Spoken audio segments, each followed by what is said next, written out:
नमस्कार, मैं हूं सत्यपाल और आप देख रहे हैं CWB हिंदी न्यूज। शक संवत 1946 विक्रम संवत 2081 आज कार्तिक मास के शुक्ल पक्ष की सप्तमी तिथि और दिन शुक्रवार है। तदनुसार अंग्रेजी तारीख 8 नवंबर सन 2024 आज यानी 8 नवंबर को छठ पूजा का चौथा दिन है। सबसे पहले एक नजर आज की सुर्खियों पर। हरियाणा सरकार का बड़ा फैसला, ग्रुप सी भर्ती में विभिन्न पदों पर खिलाड़ियों को आरक्षण देने की तैयारी। हरियाणा महिला एवं बाल कल्याण मंत्री ने की विभागीय अधिकारियों के साथ अहम मीटिंग, खाली पड़े पदों पर होगी भर्ती। केंद्र सरकार का प्रदूषण को लेकर बड़ा फैसला, अब पराली जलाने पर लगेगा 2 गुना जुर्माना। सरकारी नौकरी अपडेट, हरियाणा में लेक्चरर के 237 पदों पर निकली भर्ती, आवेदन हुए शुरू, एज लिमिट 42 साल। डेंगू को लेकर हरियाणा में अलर्ट जारी, सीएम की हेल्थ मिनिस्टर के साथ मीटिंग, जिलों में फॉगिंग के निर्देश जारी किए तो वहीं 4000 केस मिले, 1 की मौत। सरकारी नौकरी अपडेट, रेलवे में 5647 पदों पर निकली भर्ती, 10वीं 12वीं पास को मौका, महिलाओं के लिए निःशुल्क यानी फ्री भर्ती। और जेट एयरवेज के फिर से शुरू होने की संभावना खत्म, सुप्रीम कोर्ट ने एयरलाइन की सभी संपत्तियों को बेचने का आदेश दिया, 2019 से बंद है एयरलाइन। और अब खबरें विस्तार से। हरियाणा में ठंड का आगाज हो चुका है। सुबह और शाम लोगों को गुलाबी ठंड महसूस हो रही है, हल्का कोहरा भी देखने को मिल रहा है। वहीं जैसे जैसे दिन बढ़ता है तो धूप खिलने से गर्मी का एहसास भी हो रहा है। बीते 24 घंटे के दौरान प्रदेश के रोहतक, सिरसा और करनाल में सबसे अधिक ठंड देखने को मिली है। यहाँ का अधिकतम तापमान 30 डिग्री सेल्सियस से नीचे पहुंच गया, तो वहीं सोनीपत में रात का न्यूनतम तापमान 14 डिग्री सेल्सियस के आसपास रिकॉर्ड किया गया। इस महीने के आखिरी तक रात का तापमान 10 डिग्री सेल्सियस से नीचे आने की संभावना है। बीते 24 घंटे के दौरान प्रदेश की वायु गुणवत्ता सूचकांक के स्तर में भी सुधार देखने को मिला है, लेकिन अभी भी गंभीर बीमारी से पीड़ित मरीजों, बच्चों और बुजुर्गों को ऐसे मौसम में सतर्क रहने की सलाह दी जाती है। हरियाणा लोक सेवा आयोग यानी HPSC ने लेक्चरर की पदों पर भर्ती का एक नोटिफिकेशन जारी किया है। इसके मुताबिक हायर एजुकेशन डिपार्टमेंट यानी तकनीकी शिक्षा निदेशालय में विभिन्न विषयों में लेक्चरर के पदों पर पोस्टिंग की जाएगी। उम्मीदवार hpsc.gov.in पर जाकर ऑनलाइन तरीके से आवेदन कर सकते हैं। आयु सीमा की बात करें तो न्यूनतम आयु 21 वर्ष और अधिकतम आयु 42 वर्ष तय की गई है। सैलरी 9,300 रुपए से लेकर 34,800 रुपए दी जाएगी। अंतिम तिथि 27 नवंबर 2024 है। हरियाणा में हुए विधानसभा चुनाव से पूर्व लाए गए विधेयकों को अब राज्य की नायब सैनी सरकार 13 नवंबर से शुरू होने वाले विधानसभा सत्र में पेश करेगी। सदन में पास होने के बाद ये बिल राज्यपाल की मंजूरी से लागू होंगे। इनमें सबसे अहम हरियाणा कौशल रोजगार निगम यानी HKRN के कर्मचारियों को सेवा की गारंटी का बिल भी होगा। इसके अनुसार वे रिटायरमेंट तक सर्विस करते रहेंगे। पंचायतों की सामलात देह पर पुराने काबिज लोगों को मालिकाना हक देने का विधेयक आ चुका था, अब इसका बिल सदन में पेश होगा। इसके अलावा पंचायती राज विभाग में पिछड़ा वर्ग B को आरक्षण का बिल भी सदन में लाया जाएगा। इसमें हर खंड में सरपंचों के लिए 5% पद पिछड़ा वर्ग B को आरक्षित होंगे। हरियाणा और पंजाब सहित कई अन्य राज्यों में अब किसानों को पराली जलाना महंगा पड़ सकता है। बता दें कि सुप्रीम कोर्ट के सख्त रवैये के बाद अब केंद्र सरकार ने जुर्माना राशि में बढ़ोतरी कर दी है, यानी अब पराली जलाने पर पहले के मुकाबले अधिक जुर्माने का भुगतान करना होगा। राष्ट्रीय राजधानी क्षेत्र और आसपास के क्षेत्रों में वायु गुणवत्ता प्रबंधन आयोग संशोधन नियम 2024 प्रभावी होंगे। इसके तहत बात करें तो 2 एकड़ से कम भूमि वाले किसानों को पराली जलाने पर पर्यावरण क्षतिपूर्ति राशि के रूप में 5,000 रुपए जुर्माना देना होगा, जबकि 2 एकड़ या उससे ज्यादा लेकिन 5 एकड़ से कम भूमि वाले किसानों को पराली जलाने पर पर्यावरण क्षतिपूर्ति राशि के रूप में 10,000 रुपए जुर्माने के तौर पर देना होगा। वहीं 5 एकड़ से ज्यादा भूमि वाले किसानों को पराली जलाने पर 30,000 रुपए से ज्यादा की जुर्माना राशि देनी होगी। हालांकि हरियाणा सरकार पराली प्रबंधन करने वाले किसानों को 1,000 रुपए प्रति एकड़ की आर्थिक सहायता भी प्रदान कर रही है।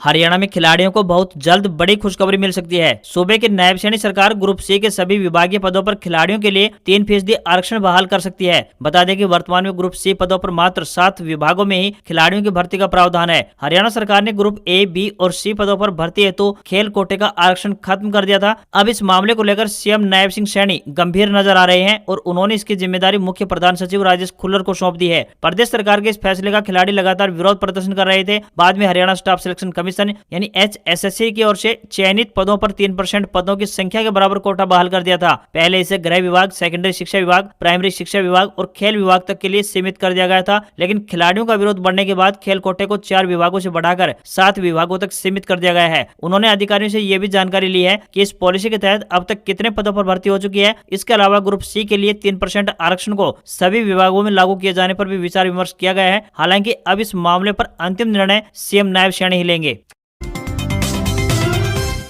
प्रधानमंत्री नरेंद्र मोदी की अगुवाई में हुई कैबिनेट बैठक में कई निर्णय लिए गए हैं। इस दौरान सरकार द्वारा पीएम विद्या लक्ष्मी योजना को हरी झंडी दे दी गई है। कैबिनेट बैठक में वित्त वर्ष 2024-25 से 2030-31 के लिए 3600 करोड़ रुपए आवंटित किए गए हैं। केंद्रीय मंत्रिमंडल द्वारा मेधावी छात्रों को आर्थिक सहायता उपलब्ध करवाने के लिए पीएम विद्या लक्ष्मी योजना को शुरू किया गया है। इस योजना का लक्ष्य ये है कि कोई भी मेधावी छात्र गुणवत्तापूर्वक उच्च शिक्षा प्राप्त करने से वंचित न रह जाए। इससे हर साल 22 लाख से ज्यादा विद्यार्थी लाभान्वित होंगे। इस योजना के तहत देश भर के टॉप 860 उच्च गुणवत्ता वाले शिक्षण संस्थानों में जिन विद्यार्थियों का प्रवेश होगा उन्हें शिक्षा के लिए ऋण प्रदान किया जाएगा। इस प्रक्रिया को काफी सुविधाजनक और सहज बनाया जाएगा ताकि हर वंचित मेधावी छात्र की पढ़ाई सुचारू रूप से जारी रह सके। इसके लिए पूरी प्रक्रिया को सरल, पारदर्शी और विद्यार्थियों के अनुकूल बनाने के लिए डिजिटल आवेदन प्रणाली को शुरू किया जाएगा। इस योजना के तहत देश भर के गुणवत्तापूर्वक उच्च शिक्षण संस्थानों में विद्यार्थियों को ट्यूशन फीस की पूरी राशि, पाठ्यक्रम से संबंधित सभी खर्चों को कवर करने के लिए बैंकों और वित्तीय संस्थानों से गिरवी मुक्त और गारंटर मुक्त ऋण प्रदान किया जाएगा।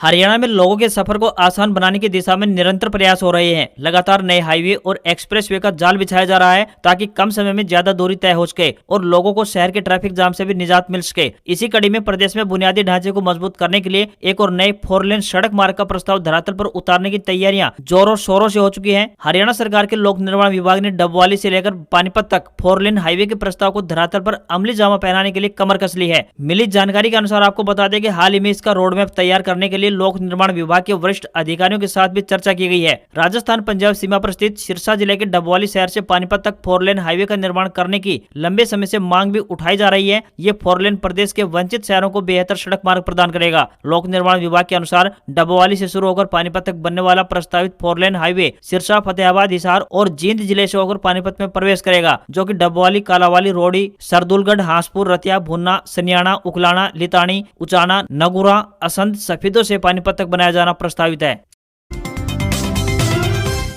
हरियाणा के कुरुक्षेत्र और झज्जर रोडवेज की वर्कशॉप में इन दिनों कर्मचारियों की काफी कमी महसूस हो रही है। इसी के चलते बसों को ठीक से रिपेयर भी नहीं किया जा रहा और ये बसें बीच रास्ते में ही खड़ी हो रही हैं। इसका खामियाजा आम यात्रियों को भुगतना पड़ रहा है। वर्कशॉप में 165 कर्मचारियों की आवश्यकता है, लेकिन 114 पद अब भी रिक्त पड़े हैं। इसी प्रकार झज्जर में 165 कर्मचारियों की आवश्यकता है, लेकिन 130 पद रिक्त हैं। आपको बता दें कि झज्जर बस स्टैंड व वर्कशॉप प्रदेश में सबसे बड़ा है। वहीं कुरुक्षेत्र वर्कशॉप में सबसे ज्यादा मैकेनिक के 48, हेल्पर के 36, टायरमैन के 18 व कारपेंटर के 11 पद खाली पड़े हैं। तो झज्जर जिले की वर्कशॉप में मैकेनिक और इलेक्ट्रीशियन के सबसे अधिक यानी 50 से ज्यादा पद रिक्त हैं। इसी प्रकार सब डिपो बहादुरगढ़ में भी स्टाफ की कमी बनी हुई है। साल 1992 के बाद मैकेनिक व हेड मैकेनिक सहित मुख्य पदों पर भर्ती नहीं हुई है। हरियाणा में गब्बर के नाम से मशहूर परिवहन एवं बिजली मंत्री अनिल विज पदभार ग्रहण करने के बाद फुल एक्शन में नजर आ रहे हैं। पहले परिवहन मंत्री के तौर पर उन्होंने बस स्टैंड पर रेड मारते हुए अफसरों की खिंचाई की, तो अब बिजली मंत्री के तौर पर अफसरों को बख्शने के मूड में नहीं है। बिजली मंत्री अनिल विज ने अधिकारियों को निर्देश देते हुए कहा है कि ट्रांसफार्मर खराब होने पर विभाग ग्रामीण क्षेत्रों में 2 घंटे और शहरी क्षेत्रों में 1 घंटे में बिजली की आपूर्ति सुनिश्चित करें। साथ ही उन्होंने अधिकारियों को निर्देश दिए हैं कि वे बिजली लाइन पर काम करने वाले कर्मचारियों को सेफ्टी किट उपलब्ध करवाएं। उन्होंने कहा है कि बिजली चोरी करने वालों के खिलाफ सख्त कार्रवाई अमल में लाई जाएगी। उन्होंने अधिकारियों को निर्देश दिए हैं कि बिजली चोरी रोकने के लिए उचित कदम उठाए जाएं। इसके अलावा बिजली की लाइन लॉस को कम करने के लिए भी प्रमुखता के साथ तकनीकी तौर पर विभिन्न कदम उठाए जाएं। उन्होंने ये भी निर्देश दिए कि प्रदेश में मीटर टेस्टिंग की लैबों को NABL से अप्रूव करवाया जाए। अनिल विज ने कहा कि बिजली का नया कनेक्शन लगाने पर उपभोक्ता से बिजली का तार मांगने पर संबंधित बिजली कर्मचारियों के खिलाफ कड़ी कार्रवाई होगी। वहीं जिन सब स्टेशनों पर अधिक लोड है उनकी क्षमता भी बढ़ाई जाए। हरियाणा में हाल ही में बीजेपी एक बार फिर सत्ता में आई है। सरकार बनने के बाद तोशाम से विधायक बनी श्रुति चौधरी को प्रदेश के महिला एवं बाल विकास विभाग मंत्री नियुक्त किया गया है, जिन्होंने अधिकारियों को ये निर्देश दिए हैं कि वे महिलाओं को जागरूक करते हुए सामाजिक बदलाव की दिशा में काम करें ताकि विभाग की योजनाओं का उद्देश्य पूरा हो पाए। प्रदेश में महिला एवं बाल कल्याण के लिए अधिकारी विटामिन डी के वितरण, महिलाओं में स्किल डेवलपमेंट, पोषण पर ध्यान केंद्रित करते हुए जमीनी स्तर पर योजनाओं के क्रियान्वयन की दिशा में सक्रियता से काम करे। श्रुति चौधरी ने बेटी बचाओ बेटी पढ़ाओ, महिला उद्यमिता योजना, प्ले स्कूल, क्रैच केंद्रों में खाली पड़े पदों में भर्ती संबंधी परेशानियों के बारे में जानकारी प्राप्त की। उन्होंने कहा कि नियमानुसार खाली पदों पर भर्तियां की जाएंगी। हरियाणा के पूर्व मुख्यमंत्री ओम प्रकाश चौटाला सहित 4 पूर्व विधायकों की पेंशन पर संकट खड़ा हो गया है। कोर्ट द्वारा सजा सुनाने के बाद भी इन माननीयों को पेंशन दिए जाने को लेकर पंजाब एंड हरियाणा हाईकोर्ट में एक याचिका दायर की गई है। याचिका पर इस मामले में सभी प्रतिवादियों से जवाब मांगा गया है। हाईकोर्ट ने पूर्व सीएम ओम प्रकाश चौटाला, पूर्व विधानसभा स्पीकर सतबीर सिंह कादियान के प्रतिनिधि पूर्व विधायक अजय चौटाला और शेर सिंह बड़सामी से जवाब मांगा है। हाईकोर्ट ने पूछा है कि क्यों न इनकी पेंशन पर रोक लगा दी जाए। याचिकाकर्ता का कहना है कि ओम प्रकाश चौटाला, अजय चौटाला और शेर सिंह बड़सामी को भ्रष्टाचार के आरोप में 16 दिसंबर 2013 को 10 साल की सजा हो चुकी है, तो वहीं सतबीर कादियान को भी 26 अगस्त 2016 को 7 साल की सजा हो चुकी थी। इसलिए इन्हें पेंशन मिलना गैर कानूनी है। यह जनता के पैसे का दुरुपयोग है।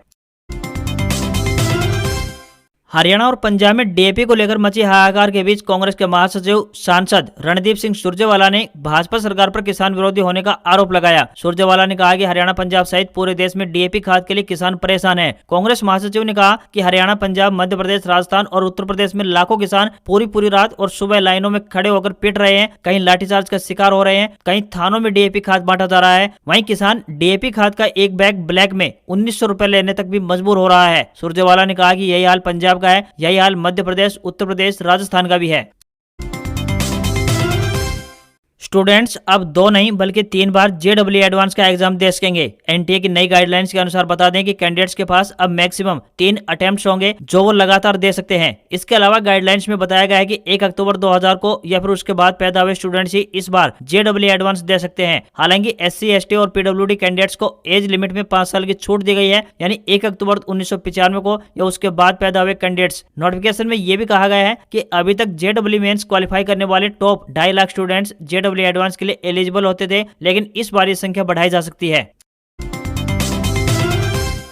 Tech company Realme budget segment में नया smartphone Realme GT7 Pro launch करने जा रही है। चाइनीज मार्केट में यह स्मार्टफोन 4 नवंबर को लॉन्च हो चुका है, लेकिन भारत में इसकी लॉन्चिंग 26 नवंबर को होगी। यह पहला स्मार्टफोन है जो क्वालकॉम स्नैपड्रैगन 8 एलाइट 6.1 चिपसेट से लैस है। इसके अलावा इसमें 6500 mAh की बड़ी बैटरी दी गई है। वहीं 6.78 इंच का LTPO OLED डिस्प्ले और एंड्रॉइड 14 पर based Realme UI 6.0 operating system दिया गया है। उम्मीद है कि स्मार्टफोन की शुरुआती कीमत 43,800 रुपए हो सकती है। इसे चार्ज करने के लिए फोन में 120 वाट का फास्ट चार्जिंग स्पॉट कंपनी की तरफ से दिया जा सकता है।